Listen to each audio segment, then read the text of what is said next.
This Jaguar too is about to be flown on a low-level exercise, but at 500 miles an hour. It is being flown to test the HUD, head-up display, with a related navigation system similar to the one fitted to the Lynx.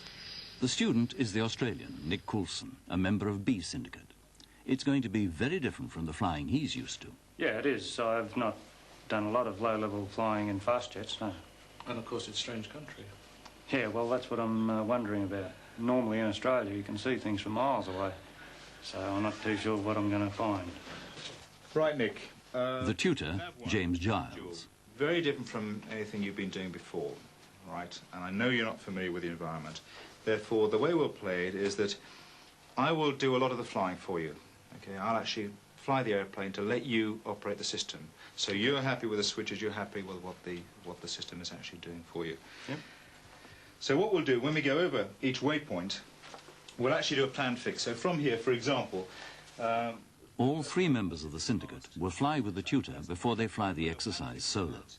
And the sequence goes, plan fix, when you're actually overhead. I will note down in the back the time and the bearing and range. Yep. Then I'll call you to deselect it. Okay. Okay, you happy with that? Now, no, I'm not. I hit plan fix. Yes. Do I have to leave it there while you do that? Yes, you do. Or can I hit change desk straight away? No, you have to leave it there. Okay. You can change, yes, leave it there. Okay, fine. Okay. Now, I'd like you to stay low level in that. I know it's unfamiliar territory, but I'd like you to try to get a feel for the workload throughout all these things. I'll be monitoring you from the back, so there's no need to worry about actual terrain avoidance. So try to go for 250 feet. If you're more comfortable, obviously 400 or 500 feet, that's fine. But try to go for it. Try to keep the speed up 400 knots plus. Okay. What I want to just point out here is the waypoints we're going to. At least you've seen them there when we're going to. The lake's here, and that's the close-up map. The one we're actually going for, the dam, is that point there. There is a small lake just to the south of it, but that's the main lake for the main dam. Okay, so that's actually waypoint 5. The other waypoints all have vertical extent. The chimney, which stands out very well on the side of the hill, and that's the approach direction. So that is a tricky one. Ours Tower, you know, is on the ridge on the top of the hill. So those are the waypoints we're going to be going for. This is the Jaguar. Okay. I always recognize the Jaguar because it has one on the other and okay. You want to get up? I'll just go to the back seat. Nick Coulson has spent most of his time flying heavy transport aircraft. The Jaguar will be a new experience for him.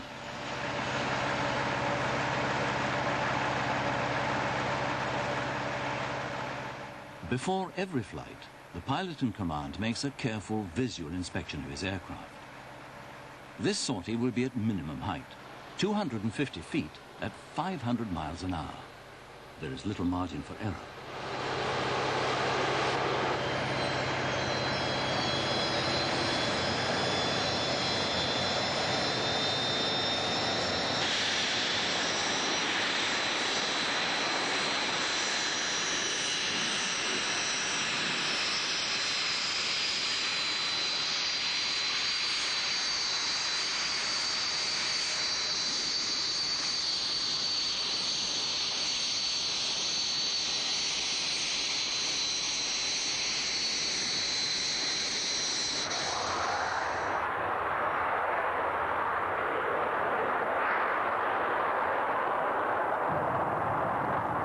As the Jaguar lifts off the Boscombe Down runway, Nick switches on the head-up display to test it. The electronic navigation system is directing them to the first waypoint, a folly known as Alf's Tower.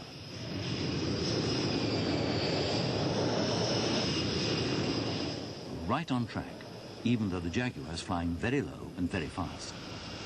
On to the next waypoint, the lakes. The moving map in the cockpit shows that the lakes with the dam should lie dead ahead. The first lake and the dam.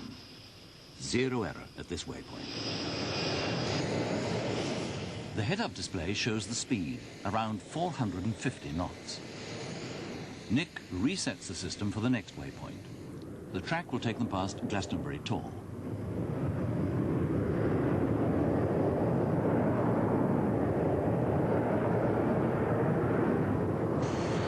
Finally, the system guides the Jaguar back to Boscombe Down for landing and the debrief.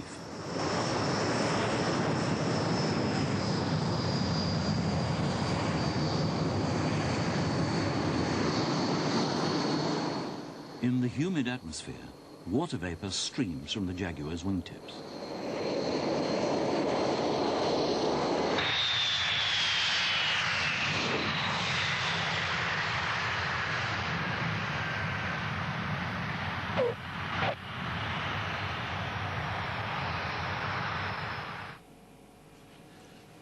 Right, excellent. Good, Nick. Two things.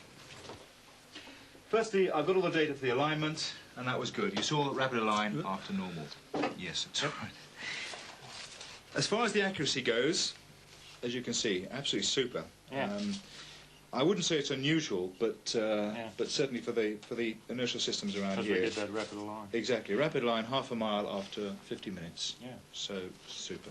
And as you saw, the regress store, 35 minutes, 400 yards. So that really is the sort of accuracy that could take you to a target. Yep. What do you think of it? Well, it wasn't too much different than what we'd expected, but obviously the NCU is a bit of a pain. And That's looking the down control there, unit. Right. and looking down there is not very good news. What do you mean by not very good news? I mean, Well, obviously you're looking into the cockpit when you're at low level reasonably fast. Okay, Nick, are you happy to go solo with that? Yeah, should right. you? Bear in mind, there's a guy in the back, okay? Use him to take data. Yeah. Use him to look at. There are two of you, as I briefed. Make sure he's helping you look at. Yep. All right? Yep. Good. Thanks Okay. very much. Thanks, James. The final term has started. The students of number 44 test pilots course can fly all the school's aircraft. Now to gauge them for what they are, weapons of war. Okay, what we're going to do on this exercise is we're going to assess the Jaguar inertial system. And we're going to assess it for its operational aspects. Right? And that's what you've got to start right from the beginning thinking. This is an operational aircraft. Its job is to go to war. Your job is to assess the aircraft. How well can the operational pilot fly it? How well can he use it? How well does it help him to find small targets and to drop the weapons on it? That's the game we're in today. All the students have flown the Jaguar on the low-level navigation exercise with a tutor. Now they are to fly it on their own as a test team. Two of the syndicate, Les Evans of the RAF and Nick Coulson of the Royal Australian Air Force, are going to look at the Jaguar's inertial navigation and weapon aiming equipment at high speed and minimum height. Today, Les is the pilot, with Nick as observer in the rear seat.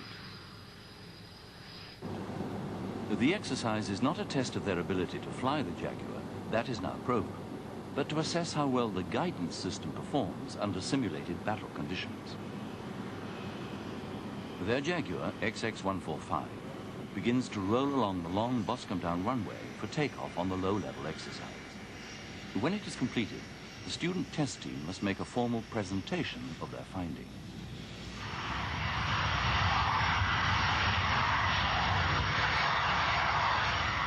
To help the team prepare the presentation, Les and Nick will record the details of the exercise. So you really want a few more details on the map for that. There isn't much on the map. It's fine if you're in a detailed area and lots of stuff on the ground. The moving map is showing the Jaguar's present position as 1 mile southeast of a waypoint, the two small lakes. Okay, I can just make out the lake. It's actually hidden slightly behind that hill, but the cross is very close.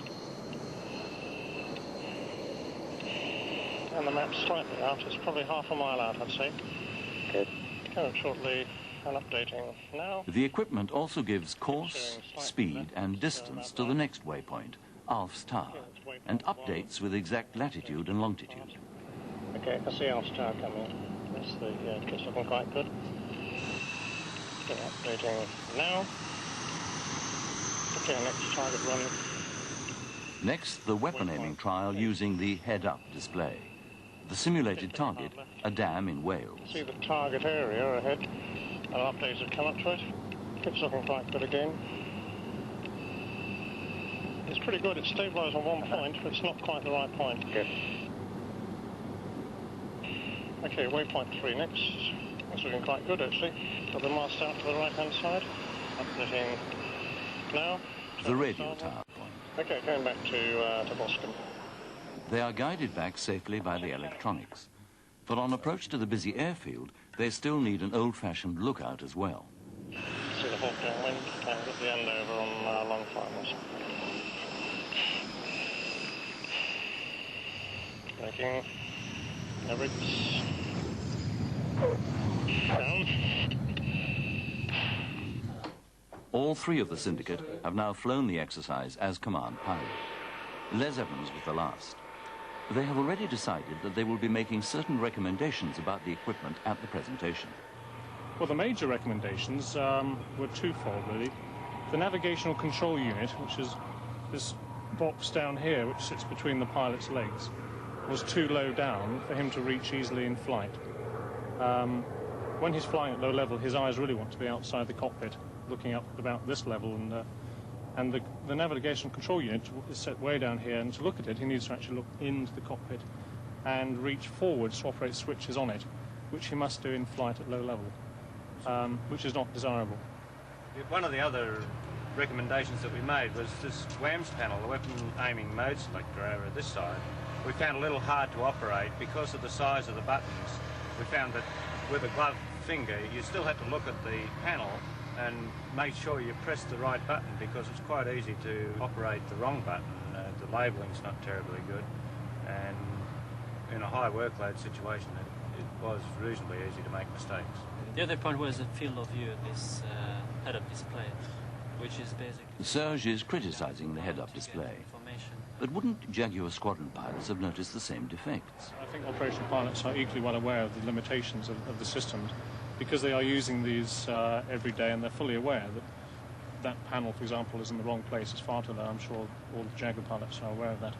I think what we're being taught to do is not just to say it's in the wrong place, but explain exactly why it's in the wrong place and exactly what aspect of that panel is used in flight, so that subsequently people can say, well, we won't move necessarily the whole panel, we'll move these switches from it.